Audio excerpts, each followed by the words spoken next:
everyone. We are joined today by Veena Jayadeva. And Veena is not only a board member of Global Impact, but she also heads up corporate social responsibility for The Guardian. And Veena, I know you have an incredible story, and we're so appreciative of you taking time today to share your story. Just to kind of get us started, would you tell us a little bit about some of the key moments in your life that have shaped your story and kind of brought you to the work that you do today? Absolutely, and thank you for the invitation, Scott. I think for me, while I grew up, I think in relative privilege here in the United States, I was born and raised in upstate New York. I grew up hearing stories about my family from generations ago in India. And my mother would tell me stories about times in her life where she had to go without, times where she had to not have food that evening to make sure that her younger siblings would have a meal. And so while I personally did not grow up with that, these are stories that stayed with me from a very, very young age. And so I've always wanted to find a way to give back to the community, to give back to those who needed help in India, but also in my own communities where I lived. And so my career journey earlier on started in international development, where I focused primarily on microfinance and the economic financial empowerment of women. And I always believe that investing in women is kind of a no-brainer. When you invest in women, that's where you get the real trickle-down effects of improving the physical infrastructure of a home, children and their nutrition, children, especially girls, going to school. And women are more likely to invest in their local economies, which then help their neighbors and help the community more broadly. So my career earlier on started in microfinance, and it was really this idea of investing in women and how they could have a really powerful effect on families and the community. And I think the stories that I heard early on in my life have always made me question, well, what more can I do? So while my journey might have started off in one place 20 years ago, it's had its twists and turns, but the overarching question has always been, what more can I do? Veena, did you get some of that from your family? Not only the history of your family, but your own family. Was that an important perspective for them to give back? Absolutely. When I was growing up, I remember my father would take, he's a physician, and he would take trips to Haiti to support orphanages and set up medical clinics for the girls who were in the orphanages to get trained up as frontline workers to support the community in a healthcare capacity. My mother always said that charity begins at home, but charity also means that you're supporting those around you, and includes not just your family, but your community. So when you grow up with role models like that, I think it's really natural to say, well, how can I incorporate that into what I do? Whether it's in my personal life or in my professional life. And the women that you worked with in microfinance, tell us a little bit about what that was like, and where were you based? So I started off my career in the World Bank, and I had one of those 30,000-foot views of what the landscape looked like globally. And I really wanted to be on the ground and better understand not just the constraints that nonprofit institutions face in running programs, but really understand the constraints that their clients face in receiving services, and how their struggles in trying to make ends meet and build a business, the struggles that the women faced in terms of working and taking care of their families. And so I was based in India for a couple of years and was able to see on the ground the types of micro enterprises that these women were building and running, whether it was in peri-urban areas of Bengaluru now, as we say it, or in the villages in Karnataka. And, I remember stories. I remember meeting women, spending time with them, learning about their journeys, starting stone cutting businesses, for example, and being able to then employ their sons, they're making sure that their granddaughters would be able to go to school because now they were earning enough money because they themselves couldn't go to school, but they really wanted to make sure that the next generations didn't face the same challenges that they did. Being able to replace asbestos roofing, for example, in their homes, being able to have proper sanitation like toilets, things that we just take for granted. But these are the things that these women could invest in for themselves and for the community, because they were responsible business owners, and they were trying to make a livelihood, but more importantly, they were building up their families and the community around them. It strikes me that what a unique moment in time for you to be at the Guardian. Here you have this story of really generations giving back, a commitment to women and their families, a desire to support community and economic empowerment. And here you are in the middle of this global health and economic crisis, working for one of the largest insurance companies in the world, and I think probably one that works with a lot of small businesses. Tell us how your story has impacted your work at the Guardian.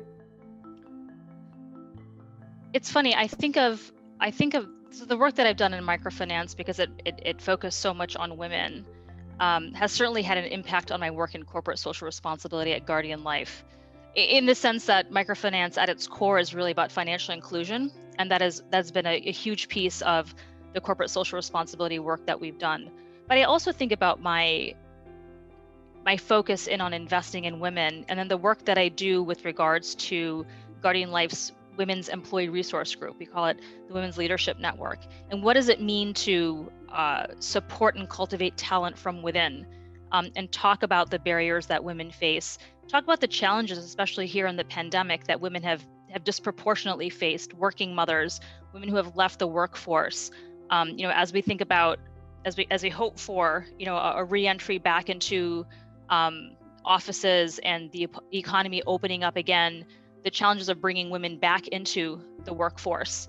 I think I take a CSR angle to it, but then also as an employee resource group angle to it, and thinking, how do we have a holistic approach to investing in women in terms of our community work, obviously, but also just in terms of a talent pipeline perspective. I think it's an imperative for companies.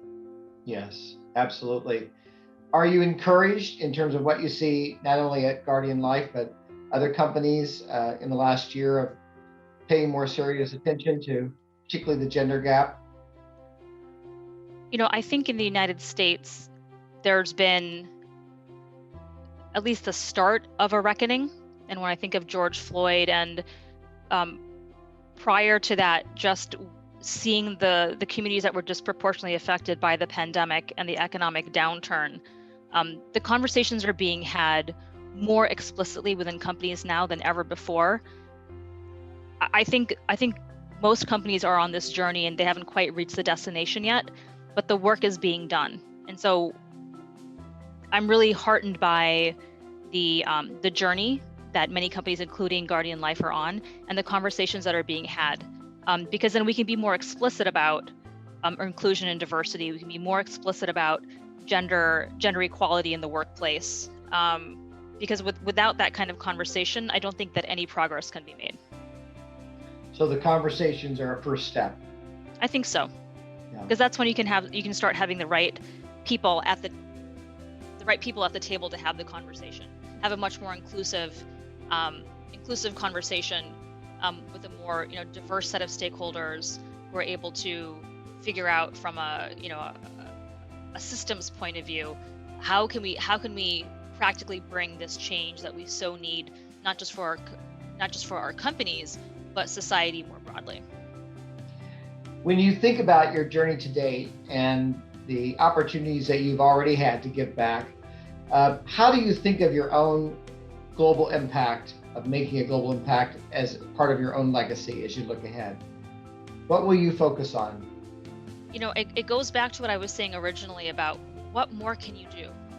So in this moment, I'm the head of corporate social responsibility at a Fortune 250 company. There is more work that could be done in this role. There can be more work that I can do just more broadly in my everyday. So it's that kind of introspective piece of, I don't have all the answers right now, and I know that I can always improve on what I'm doing. I can always learn more. So I think as long as I'm on this constant learning journey, that I can make that greater impact, whether it's locally, whether it's nationally, whether it's internationally. For me, it's all about deepening the impact. You're willing to listen and search for the opportunity to give back and have an impact every day, and that probably keeps you on the journey. That kind of growth mindset and learning journey piece of it, I think, is so important, because the way that we, especially in corporate social responsibility, the way that we do the work now is not necessarily the way that we're going to be doing the work 20 years from now. So I want to be an active part of that evolution of what it means to be a practitioner. Veena, before we leave each other, can you share with us what some of your counsel would be for others, the next generation, for the Global Impact Board of Directors, for all of our partners? When you think about making a global impact, what advice do you give to the rest of us? I think so many of us underestimate the spheres of our own influence. So, whether it's having conversations around the dinner table with family about matters that are, happening in our own neighborhoods or around the world.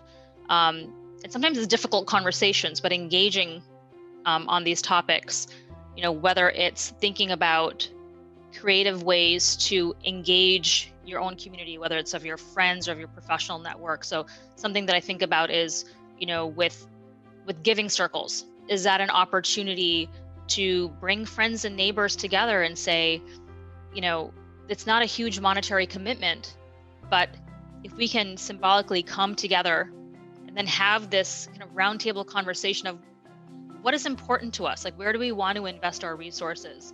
And the value is not just the money that's going out to charity, but the conversations and the relationships that one is building, and it's the process actually that matters. I think that there's a huge impact that can be made. It's not just around, holiday giving time. It's not just during times of crises. It's part of the everyday. And so as individuals think about whether it's their daily purchasing decisions, the conversations that they're having, different mechanisms like charitable, giving mechanisms, I think there's something that each one of us can do, whether it's to, benefit the community or benefit the planet more broadly. And we don't realize that our daily actions can actually make an impact, the decisions that we make. So that sphere of influence that you have is so much bigger than you really think it is. I would really encourage the younger generations to embrace that they can be an influence on so many others. Yeah, you make such a great point. We really, each of us have an opportunity to be someone else's other, right? And helping them make good decisions, helping them have their own impact in the world. Veena, we can't thank you enough for what you do to be in community every day, to be listening, and to be giving back. Thank you for your global impact. Thank you so much, Scotch. I really enjoyed our conversation, and I appreciate the opportunity to serve on the board of Global Impact, and appreciate the work that you do every day.